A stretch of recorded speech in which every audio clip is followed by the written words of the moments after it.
కులం బంధాలను తొందరలోనే స్టార్ట్ చేయాలని ముఖ్యమంత్రి గారికి మా కోరికగా గమనించండి అని చెప్పి మీ అందరికీ నేను సమయాసిస్తూ మీరు చెక్కుల పంపిణీ కార్యక్రమాన్ని చాలా సంతోషంగా మీరు మొదలు పెట్టాలని నేను మనస్ఫూర్తిగా కోరుకుంటూ ఈ అవకాశం ఇచ్చిన మీ అందరికీ పేరు పేరున నా హృదయపూర్వక ధన్యవాదాలు తెలియజేసుకుంటూ సెలవు తీసుకుంటున్నా. జై తెలంగాణ. Thank you sir. ఇప్పుడు గౌరవనీయులు అట్లనే దాని మెయిన్ పైన అయిపోయింది. ఇప్పుడు చేయవలసింది కేవలం డిస్ట్రిబ్యూషన్ పైప్ లైన్ చేయాలి సార్. కాబట్టి 80% పనులు పూర్తయిపోయినాయి. దాంట్లో 1000 కోట్లు ఇప్పటికే ఖర్చు పెట్టుకున్నాం. ఇంకా 200 కోట్లు ఖర్చు చేసేసి ఇంకొక 20% పనులు చేస్తే ఈ నియోజకవర్గంలోని 80,000 ఎకరాల సాగుని చేయొచ్చు. నేను ఇది గౌరవ ఇరిగేషన్ మంత్రి గారి చెప్తున్నాను, అసెంబ్లీలో కూడా చెప్తున్నాను. దయచేసి దీన్ని పరిశుభ్రం చేయాలని చెప్పి మీరు మా జిల్లా ఇది రూరల్ నియోజకవర్గం ఆత్మూరు నియోజకవర్గానికి కూడా లాభం జరుగుతుంది. ప్రాజెక్ట్ నుంచి మన జిల్లా ప్రభుత్వం దగ్గర పరిశుభ్రం చేయాలని చెప్పి నేను కోరుతా ఉన్నాను. అతనే ఇంకొకటి 18 సింపిరియాల చుట్టాకు చేసిన ఆ ల్యాండ్ కూడా ఇరిగేషన్ ల్యాండ్ అని టూరిజం చాలా గొప్పగా ఉంటుందని చెప్పి మీ జిల్లా ప్రజల యొక్క అభిప్రాయం. మీరే టూరిజం శాఖ మంత్రి గారు కాబట్టి కొద్దిగా దయచేసి దాన్ని దృష్టి పెట్టండి సార్. అట్లనే ఇంకొకటి ఎస్ఆర్ఎస్పి నుంచి బాసర మట్టుకు లైన్ ఏర్పాటు చేస్తారు. బాసర ఎస్ఆర్ఎస్పి నుంచి బోర్డు బాసర ఎస్ఆర్ఎస్పి ప్రాజెక్టు ఈ ప్రాంతం నుంచి ఎమ్మెల్యేగా ఇచ్చిన బాధ్యత కాబట్టి ఈ ప్రభుత్వానికి చెప్పవలసిన బాధ్యత నాకు ఉంటుంది. కాబట్టి నేను మీ ద్వారా మీరే ఈ జిల్లా ప్రగతికి వాళ్ళ కాబట్టి మొట్టమొదటిగా సార్ భీమగల్ పట్టణంలో మందపడతల ఆసుపత్రిని గత ప్రభుత్వ హయాంలో మంజూరు చేసుకుని దాదాపు 35 కోట్ల రూపాయలు అప్పుడే మొదలు పెట్టడం కూడా జరిగింది. దాదాపు 80% పనులు పూర్తయినాయి. కానీ పదార్థాల కారణం ఉంటే పనులు మందపడిగా సాగుతున్నాయి. ఆ పెండింగ్ తెలిసి ఏమంటే ఇప్పించి తొందరగా ఆ మందపడి ఆసుపత్రిని పూర్తి చేసే బాధ్యత మీరు తీసుకోవాలని చెప్పి నా బాలకొండ భీమగల్ ప్రజల పక్షాన్ని మిమ్మల్ని కోరుతా ఉన్నాను సార్. అట్లనే సరే భీమగల్ పట్టణ నా ఆడబిడ్డల కోసం అక్కా చెల్లెల కోసం గత ప్రభుత్వంలో ఒక integrated veg and non veg మార్కెట్ని కూడా మంజూరు చేసుకోవడం జరిగింది సార్. అది కూడా 60% పనులు పూర్తయినాయి. కానీ పదార్థాల నుంచి కాంట్రాక్టర్ డబ్బులు రావట్లేదు అని చెప్పి ఆయన పనిచేయడం లేదు. దయచేసి మీరు ప్రత్యేక దృష్టి పెట్టుకోండి. అంటే ఆల్రెడీ చాలా డబ్బులు దాంట్లో పెట్టినాం కాబట్టి నేను రిప్రజెంటేషన్ చేసేసాను. దాంట్లో అన్ని డీటెయిల్స్ రాసింది. ఆల్రెడీ డబ్బులు పెట్టినాం కాబట్టి దానికి ప్రత్యేకంగా దృష్టి పెట్టి మామూలు ముందుకు తీసుకోవాలి కదా అని చెప్పి మేము కోరుతా ఉన్నాను. అంటే ప్యాకేజ్ 2021-21A అని ఒక లిఫ్ట్ ఇరిగేషన్ ప్రాజెక్ట్ ఉంది సార్. ముఖ్యంగా బాలకొండ నియోజకవర్గానికి సంబంధించి package 21A metric section sir. దాని నుంచి వేల్పూరు, మోర్తాడు, భీమగల్, కమ్మర్పల్లి ఈ 4 మండలాల్లో 80,000 ఎకరాలు సాగునీరు ఇచ్చే అవకాశం ఉంటుంది సార్. ఇప్పటికే దాని మీద 1000 కోట్ల రూపాయలు ఖర్చు చేసి లక్ష్మీ నరసింహస్వామి లింబారెడ్డిని డెవలప్ చేయాల్సిందిగా మిమ్మల్ని వినయపూర్వకంగా కోరుకుంటూ మరొకసారి మీకు విశ్వసించిన తప్పదు. నేను ఈ ప్రజల వరకు గెలిచిన విషయం కాబట్టి ఈ కులం బంధాలను తొందరలోనే స్టార్ట్ చేయాలని ముఖ్యమంత్రి గారికి మా కోరికగా గమనించండి అని చెప్పి మీ అందరికీ నేను సమయాసిస్తూ మీరు చెక్కుల పంపిణీ కార్యక్రమాన్ని చాలా సంతోషంగా మీరు మొదలు పెట్టాలని నేను మనస్ఫూర్తిగా కోరుకుంటూ ఈ అవకాశం ఇచ్చిన మీ అందరికీ పేరు పేరున నా హృదయపూర్వక ధన్యవాదాలు తెలియజేసుకుంటూ సెలవు తీసుకుంటున్నా. జై తెలంగాణ. Thank you sir. ఇప్పుడు గౌరవనీయులు ఈనాటి కళ్యాణ లక్ష్మి మరియు షాదిమాబాద్ శక్తుల పంపిణీకి విచ్చేసినటువంటి సందర్భంలో వేదికపై ఉన్నటువంటి గౌరవ శాసనసభ్యులు ప్రశాంత్ రెడ్డి గారు, అట్లాగే జిల్లా కలెక్టర్ శ్రీ రాజీవ్ గాంధీ హనుమంతు గారు, అట్లాగే వేదికపై ఉన్నటువంటి పెద్దలందరికీ, ఇతర అధికారులందరికీ, ఇతర ప్రజాప్రతినిధులకి, అధికారులకు, ఈ హాల్లో ఉన్నటువంటి నా అక్క చెల్లెళ్లకు, అన్నదమ్ములకు, మీడియా మిత్రులకు, ఇతర అధికారులందరికీ కూడా హృదయపూర్వక నమస్కారాలు తెలియజేస్తాను. సంస్కారం నా శాఖ, ఇతర శాఖలతో పాటుగా కల్చరల్ శాఖ. కల్చర్ అంటే సంస్కృతి, సంస్కృతి అంటే జీవన విధానం. ఈ జీవన విధానంలో సంస్కృత సంస్కారం ఒక భాగం. సంస్కారాలంటే మంచి తెలుస్తుంది. చిల్లర పద్ధతిగా రూపం తెలిస్తే అది సంస్కార హీరో లక్ష్యం. అందుకనే సంస్కారం ఉంటేనే జీవితంలో కూడా పైకి వస్తుంది.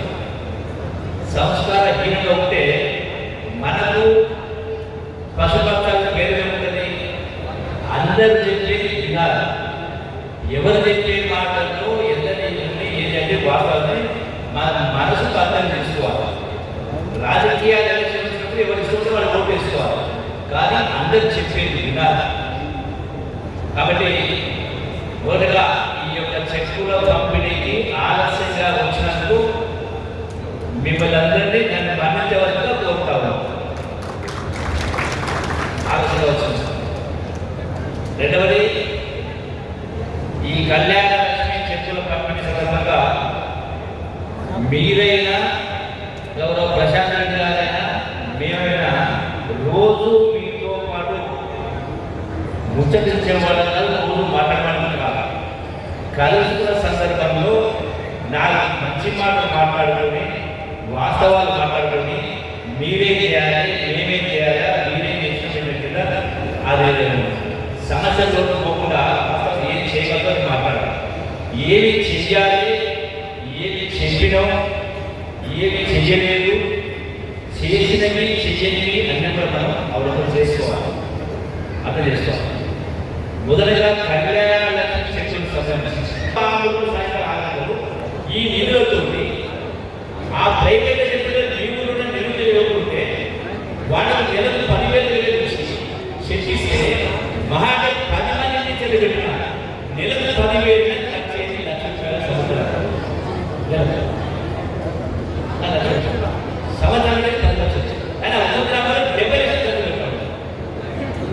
అంటే మీరంటే ల్యాప్టాప్ అన్నట్టుగా లైబ్రరీ మేము ఇంగ్లీష్ మీడియం, ఇంగ్లీష్ అయినా తెలుగైనా యాదైనా మన దగ్గర ఉంది. అందుకంటే నేర్పించుకోవాలి. మరి ఇన్ని మహిళా సంఘాలని, ఇన్ని రైతు సంఘాలని, ఇన్ని యువజన సంఘాలని నేను ఆ మాట వచ్చి అడుగుతాను. ఈ విధంగా ఖర్చు పెట్టండి, పిల్లలు చదువు కావాల్సిన చెప్పి పొద్దున్నే వాళ్ళకు ఉన్నది ఏదో కూడా స్పష్టంగా మాట్లాడి సంవత్సరానికి సుమారుగా 75 లక్షలు ఖర్చు పెట్టి పిల్లలు చేతి పంపిస్తాం. వేరే స్కూల్ రోజు 7 బస్సులు వస్తాయి.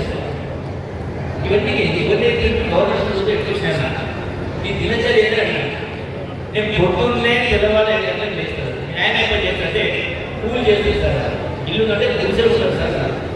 ఇవన్నీ ఎట్లా వచ్చినాయంటే నేను పొద్దున్నే 5 గంటలకు వేస్తా, కాలంగా తెలుసుకొని ట్యూషన్ పోతా, ట్యూషన్ పోయించిన తర్వాత హోంవర్క్ చేస్తా, తయారీ స్కూల్ పోతా, దర్జన్ పేపర్ చదువుతాను, పేపర్ చదువుతా. పేపర్ ఎదుగుతూ అంటే అదే చెప్తూ ఎడిటోరియల్ చదువుతాను, ఎడిటోరియల్ చదువుతాను, మనమే చదువుతాం. అది ఇంపార్టెంట్. తర్వాత సాయంకాలం వల్ల 4 స్కూల్ కాగానే 9 కడుకొని ఉన్నది తినేసి మళ్ళా గడిచి ఆడుకుంటా మళ్ళా భోజనం చేస్తా రాత్రి 9కి పడకుండా పొద్దులు వేస్తాను. అంటే ₹1 ఖర్చు కాదు. మిగతా ప్రైవేట్ స్కూల్లో పోయే దాని కంటే కూడా గొప్పగా మాట్లాడడం గొప్పగా చెప్పండి. అంటే ప్రభుత్వ పాఠశాలలో చేసేటువంటి టీచర్లు ఎవరు అంటే పరీక్షలు పాస్ అయ్యి ఉద్యోగాలు వచ్చినాయి. అంటే కష్టపడి చదివి పరీక్షలు పాస్ అయితే వాళ్ళకి ఉద్యోగాలు వచ్చినాయి.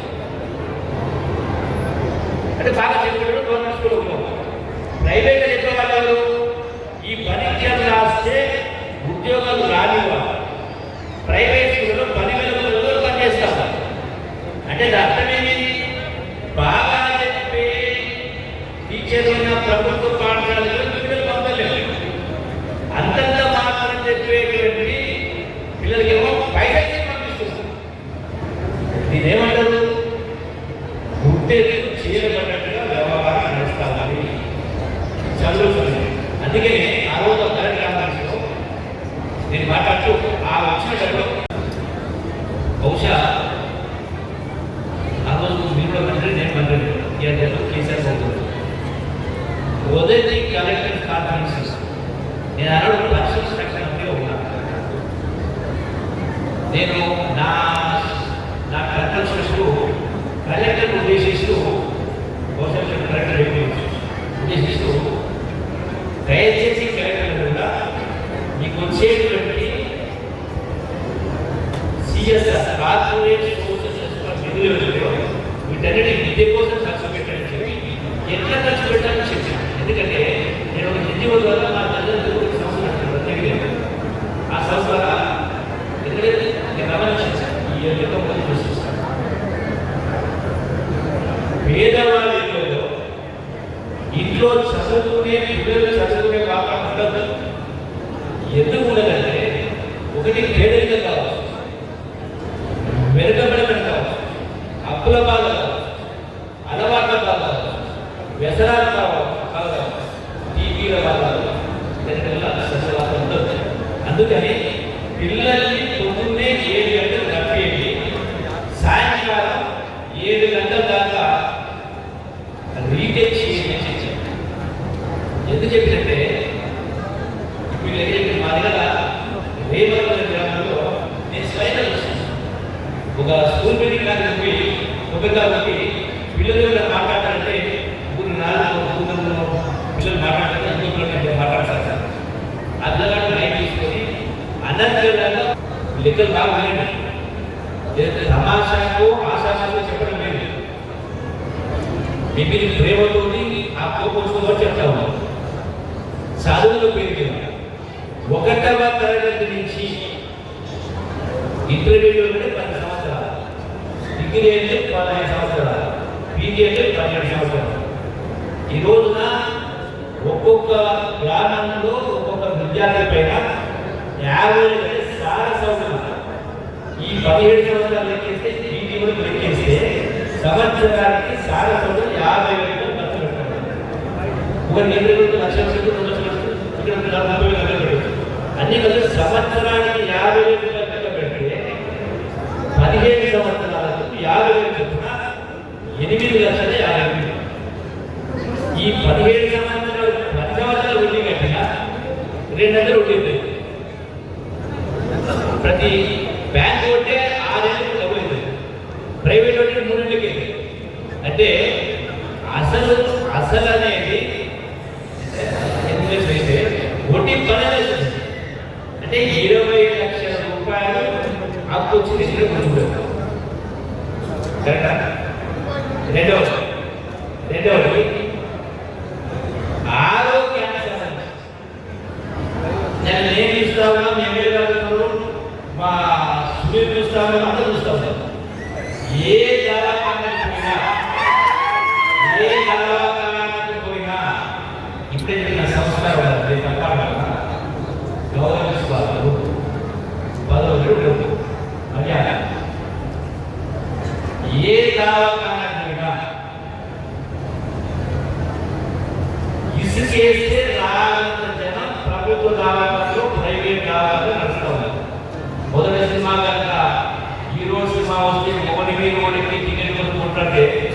సినిమాలో చెప్పారు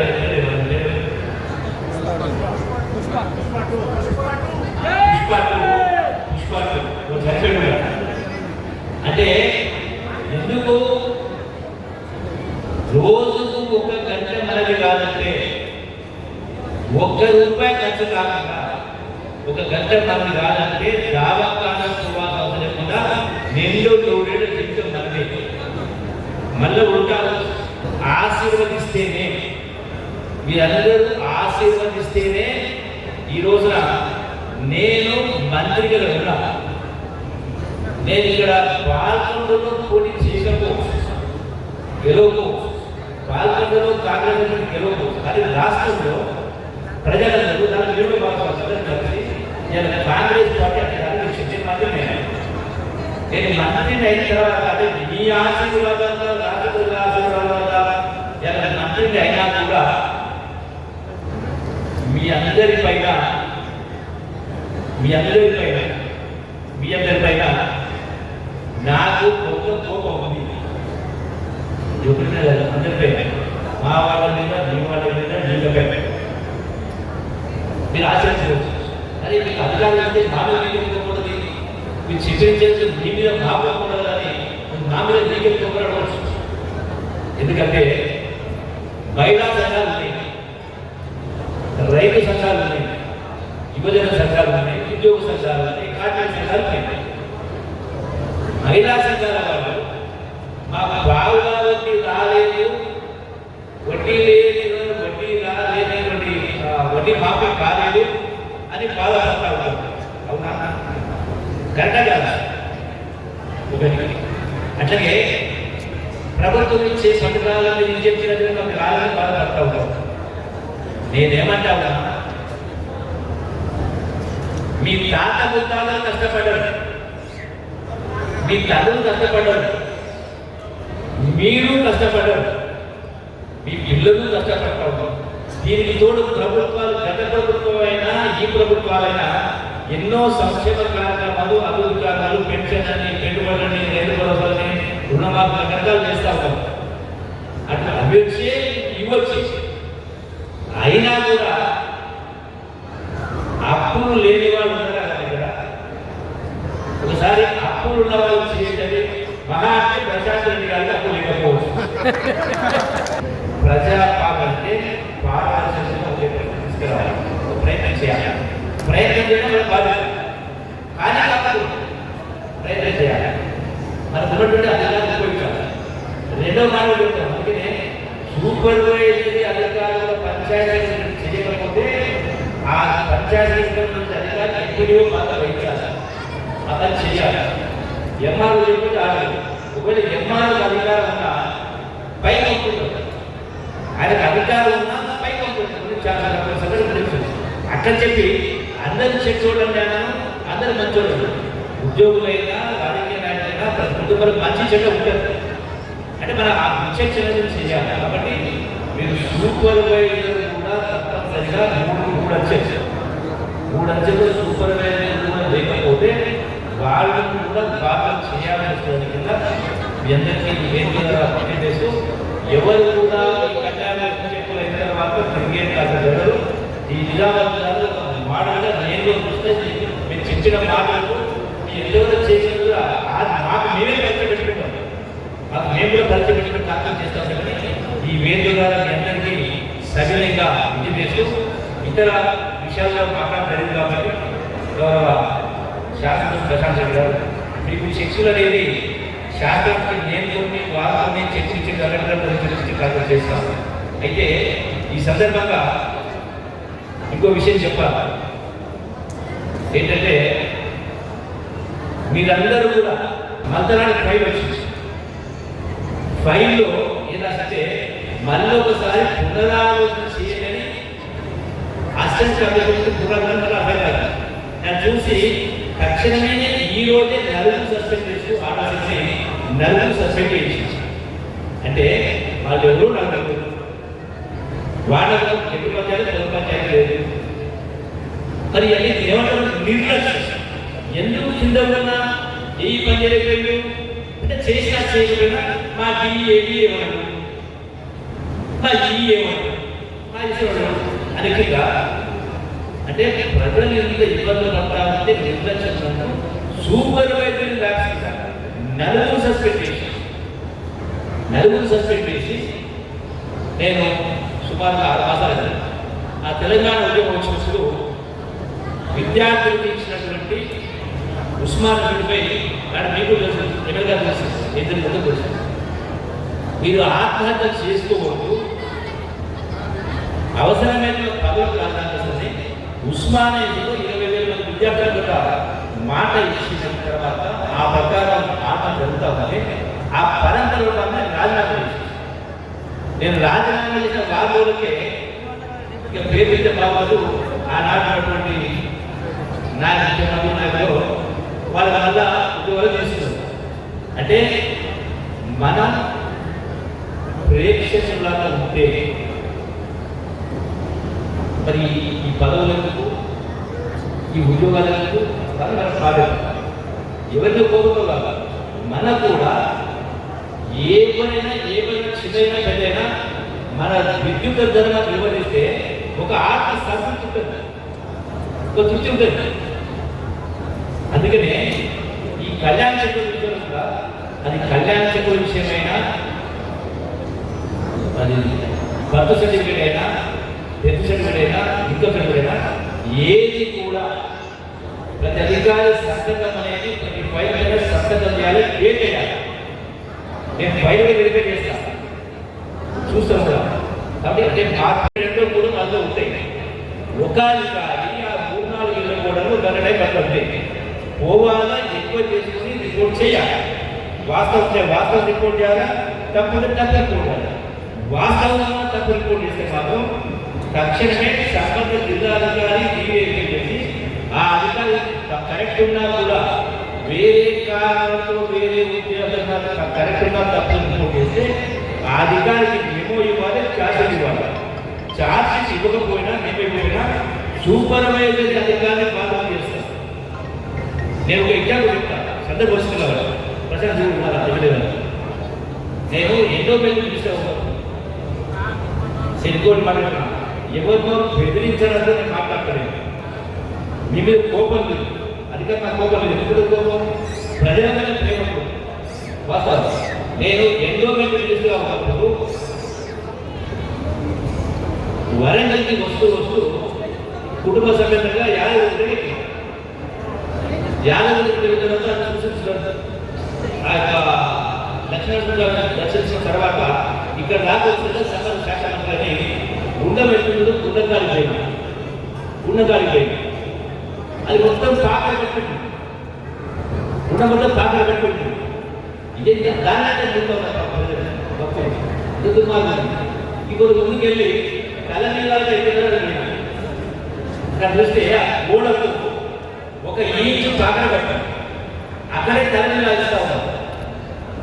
అది ఎందుకు మాత్రం చెప్పని నేను వెంటనే నా జేబులో నుంచి రూపాయలు తీసి అక్కడ ఉన్న మా అడ్జెంట్ నుంచి మా స్టాఫ్ ఇచ్చి ఒక ఇనుప ప్లేట్ వెళ్తున్నాను గీకడానికి ఒక చిన్న బాటిల్ 3 గంటల చిన్న బాటిల్ వెళ్తున్నాను.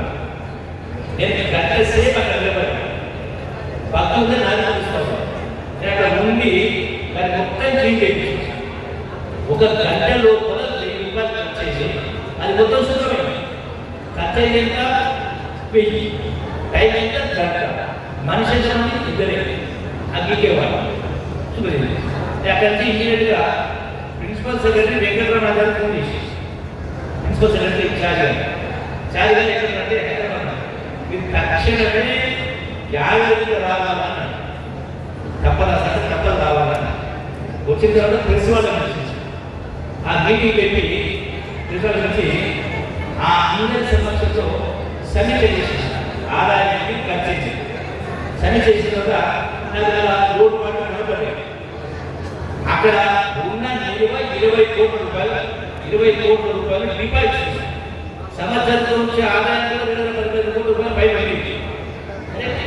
అక్కడ ఒక ఎండోమెంట్ అసిస్టెంట్ కమిషనర్, ఒక ఈఓ, ఒక ఈఈ, ఒక డిఈ, ఒక ఏఈ, ఇదే పని వేరే అక్కడ ఇంత డబ్బు ఉంది, ఇంత ఆదాయం వస్తుంది, ఎందుకు మనసు గంట పనికి నేను మంచిగా ఉండి పోకపోతూ నాకు కనపడ్డప్పుడు వీళ్ళకి ఎందుకు కనుక సమీక్ష చేసి అక్కడనే ఆ క్షణాన నేను మా ఓఎస్డి విరాట్ రెడ్డి అక్కడే నోటీస్ ఇచ్చి ఇమీడియట్గా సస్పెండ్ చేసి ఏఈఈ అసెస్మెంట్ నలుగురిని తక్షణమే సస్పెండ్ చేసి నేను ఆర్డర్ ఇచ్చాను జరిగింది. అంత ముందు పర్యాటన చెప్పడం జరిగింది. జిల్లా కలెక్టర్ గారికి ఇతర అధికారులకు ఇక్కడే ఆదేశిస్తాము.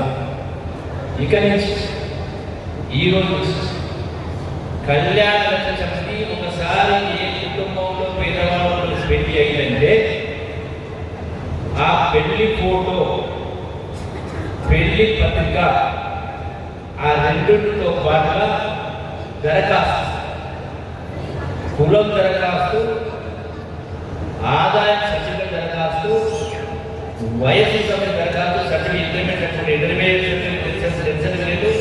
లేదు స్కూటర్ రెండు డాక్టర్ సర్టిఫికేట్, ఇవి ఒకసారి మీ సేవలో వాళ్ళు పెళ్ళైన వారం రోజుల్లో దరఖాస్తు పెట్టిన తర్వాత వాళ్ళెవ్వరు కూడా మీ ఆఫీసులకు రారు. ఎవరు కూడా పోవద్దు కూడా చెప్తా ఉన్నారు. ఎవరు పోవద్దు అసలు రావు. అది మీ బాధ్యత. దరఖాస్తు పెట్టిన తర్వాత కళ్యాణానికి చెక్కు మంజూరు కావాల్సింది ఒకటి పెళ్లి ఫోటో, రెండు పెళ్లి పత్రిక, కులం సర్టిఫికేట్ దరఖాస్తు, ఇన్కమ్ సర్టిఫికేట్ దరఖాస్తు, వయసు దరఖాస్తు, ఇవన్నీ కూడా ఈ సేవా సెంటర్లో ఒక్కొక్క దానికి 45 రూపాయలు కట్టి ఈ సేవల దరఖాస్తు పెట్టిన తర్వాత ఈ కులం సర్టిఫికేట్ చేసి ప్రభుత్వ అధికారులు దాన్ని రిపోర్ట్ చేసి పంచాయతీ సెక్రటరీ, ఎంఆర్ఓ వాళ్ళు మీ సేవ ఎప్పుడైతే అప్లోడ్లో చాలా టెక్నాలజీ సాంకేతిక పరిజ్ఞానం కాబట్టి అప్లోడ్ కాగానే అది ఎంఆర్ఓ లాగిన్కి వచ్చినా, ఎంపీడీఓ లాగిన్కి వచ్చినా, ఆర్డీఓ లాగిన్కి వచ్చినా అది రాగానే 24 గంటల లోపల దాన్ని వాట్సాప్ ద్వారా కానీ మెయిల్ ద్వారా కానీ సంబంధిత మండల అధికారులకు, సంబంధిత గ్రామ అధికారులకు 24 గంటల లోపల అది వెళ్ళాలి. మోసపోయేదేం కాదు. మీ అధికారిక లాగిన్ ద్వారా పంపినప్పుడు అది ప్రతిరోజు ప్రతినిత్యం కూడా ప్రతి పంచాయతీ సెక్రటరీ, ప్రతి విలేజ్ రాబోతాం. అట్లాగే ప్రతి ఎంఆర్ఓ రోజు 10 నిమిషాల సేపు మీరు ఆ లాగిన్ చూసి పంపించడం చేయాలి. చూసిన తర్వాత ఆ గ్రామానికి ఒక సెక్రటరీ, ఏ గ్రామంలో కూడా కులం సర్టిఫికేట్ కానీ ఇన్కమ్ సర్టిఫికేట్ అయినా మంత్రి జూపల్లి కృష్ణారావు గారు వచ్చారు. అయితే నేను అక్కడ ఈ ప్రాంత ఎమ్మెల్యేగా ఈ ప్రాంతంలోని ఆడబిడ్డలు ఓట్లేస్తే గెలిచిన ఎమ్మెల్యేగా నా బాధ్యత ఉంటుంది కాబట్టి ఎన్నికలప్పుడు ఈరోజు ముఖ్యమంత్రి రేవంత్ రెడ్డి ఎన్నికలప్పుడు ఈరోజు తీసుకుంటే ₹1,00,000 చెక్ వస్తుంది కళ్యాణ లక్ష్మిలా, వచ్చే నెల తీసుకుంటే తులం బంగారం కూడా వస్తుంది ఇంద్రమ్మ రాజ్యం వచ్చినాక అని చెప్పినాడు. వచ్చే నెల అన్న ముఖ్యమంత్రి ఇవాళ ఇంద్రమ్మ రాజ్యం వచ్చి 16 నెలలు అయింది. 16 నెలల్లో కూడా ఒక్క కళ్యాణ లక్ష్మి చెక్ తోటి ఒక తులం బంగారం కూడా ఇవ్వలేదు. నేను అదే ఇవాళ అడిగిన మంత్రిని, అయ్యా మీ ముఖ్యమంత్రి చెప్పిండు కళ్యాణ లక్ష్మిలో తులం బంగారం ఇస్తా అన్నాడు, దాంతో పుస్తకాలు చేయించుకోవచ్చు ఆడవాళ్ళు అన్నాడు. మరి వాళ్ళ 16 నెలలు అయింది, ఇంకా తులం బంగారం ఏమైంది అని అంటే ఆయన సమాధానం ఇస్తూ మాట్లాడతాడు, అప్పులైనాయి, మేము ఇయ్యలేకపోతున్నాం, తులం బంగారం హామీ ఇయ్యలేకపోతున్నాం అన్నాడు. 2,500 ప్రతి మహిళకి ఇస్తాము అన్నారు. అట్లనే 2,500 ప్రతి మహిళకి ఇస్తామన్నారు. 4,000 రూపాయలు పెన్షన్ వేస్తాము వృద్ధులకు, బీడీలు చేసి అక్కా చెల్లెళ్లకు అన్నారు. అదేమైంది అని అడిగిన. అట్లనే రైతు బంధు ఈ నియోజకవర్గంలో 51,000 మంది రైతులు ఉంటే 21,000 మందికే వచ్చింది, 30,000 మందికి రాలేదు. రైతు బంధు ఏమైంది అని అడిగినాం.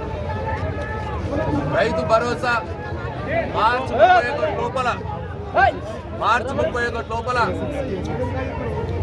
టకీ మన అందరికీ పడుతుంది అన్నాడు ముఖ్యమంత్రి. ఇలా మార్చి 31 అయిపోయి ఇలా 15 రోజులు అయిపోయింది. ఇంకా 4 ఎకరాలలో కూడా చక్కగా వల్లే. ఇదేమైంది అని అడిగినాం. ఇవాళ అన్నిటికీ ఆయన మంత్రి అంటాడు అప్పులైనాయి, ఇంటి తీరు రొట్టె, మేము ఇయ్యలేకపోతున్నాం అన్న మాట మాట్లాడతాడు. నేను మళ్ళీ మైక్ తీసుకొని అడిగినా, అప్పులు అవుతున్న సంగతి ప్రతి సంవత్సరం మేము బడ్జెట్లో పెట్టినాం. అప్పుడు మీ తరఫు నుంచి బట్టి విక్రమార్క శ్రీధర్ బాబు ఉన్నాడు. అప్పుడు తెలియదా మీకు? తెలుసు, అన్నీ తెలుసు. కానీ ఓట్లు దండుకోవటానికి మోసపు మాటలు చెప్పిర్రు, నమ్మిచ్చిర్రు. అందుకే ఇప్పుడు ఎగబెడదామని చూస్తున్నారు అప్పుల పేరిట అని చెప్పి నేను నిలదీసిన. ఆయనని నిలదీసినందుకు బయట మా కార్యకర్తలు ఉంటే పోలీసులు లాఠీ చార్జ్ చేసిర్రు. దెబ్బలు దాటినాయి ఒక్కొక్క పిల్లగాళ్ళకు. నేను ఈ సందర్భంగా మేమేమి మంత్రి కారు కట్టడం పోలేదు, మంత్రికి వ్యతిరేకంగా ఒక మాట మాట్లాడలేదు. మేము సభ్యతగా సంస్కారంగా నడుచుకున్నాం. సభ్యతగా సంస్కారంగా నడుచుకుంటే మాకిచ్చిన వీళ్ళు ఏంటంటే ఈ కాంగ్రెస్ ప్రభుత్వం పోలీసు లాఠీ చార్జ్. ఈ పోలీస్ లాఠీ చార్జ్లకు భయపడ్డాడు ఎవరు లేడు ఇక్కడ. ఈ మీ ఉడత బెదిరింపులకు భయపడ్డాడు ఎవరు లేడు ఇక్కడ. నేను ఇక్కడ కూర్చున్న రా చేతిలో నన్ను లాఠీ చార్జ్.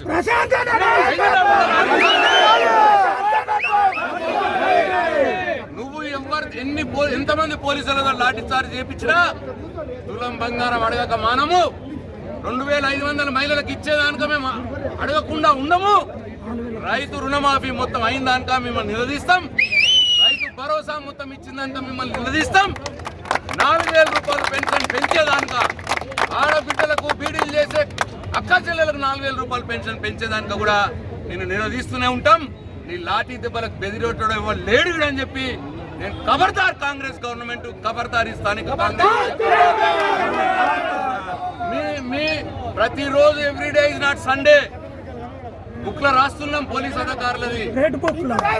ఎవరైతే చట్టాన్ని అతిక్రమించి మా కార్యకర్తలను భయపెట్టాలని చూస్తున్నారో, మా కార్యకర్తలను లాఠీలు దెబ్బలు పెట్టి మమ్మల్ని భయపెట్టాలని చూస్తున్నారో ఆ పోలీస్ అధికారుల పేర్లు రాసుకుంటున్నాం మేము. జాగ్రత్త సుమా. వీడియోలు కూడా అన్ని ఉన్నాయి మా దగ్గర. హ్యూమన్ రైట్స్ కమిషన్ కు పోతాం, కోర్టుకు పోతాం, ప్రజాక్షేత్రంలో పోతాం. మీ సంగతి చూస్తాము. మేమేమైనా తప్పు చేస్తే లాఠీ చార్జ్ జరగాలి. ఏమన్నాం మేము గడ్డం కూడా పోలే. నేను ఒక మాట కూడా చెడుగు మాట్లాడలే. ఎవరు కూడా ఏమనలే. తులం బంగారం ఫ్లెక్సీలు పెట్టుకొని చూపిస్తే పట్టుకుంటే తప్ప, తులం బంగారం ఫ్లెక్సీలు పట్టుకుంటే తప్ప అడగద్దా ప్రజల పక్షాన? మేము ఉన్నదే ఎందుకు ప్రతిపక్షం? బరాబర్ అడుగుతాం. మీరు ఎంతమందిని కొట్టినా ఏం చేసినా మా కార్యకర్తలు భయపడ్డాడు వాళ్ళు లేడు ఇక్కడ. ఒక్కొక్కడు ఒక సింహం లాగా ఉన్నాడు. ఏమనుకుంటున్నారు మీ సంగతి చూస్తాం. మేము ఇన్ని రోజులు శాంతిగా ఉన్నాం, మిమ్మల్ని గౌరవించినాం, చట్టాన్ని కూడా గౌరవించినాం. మీరు చట్టాన్ని అతిక్రమిస్తే మాకు మార్గాలు ఉంటాయి, మాకు కూడా అన్ని తెలుసు అని చెప్పి ఈ సందర్భంగా మీకు హెచ్చరిస్తా ఉన్నాను. జై తెలంగాణ, జై కేసీఆర్.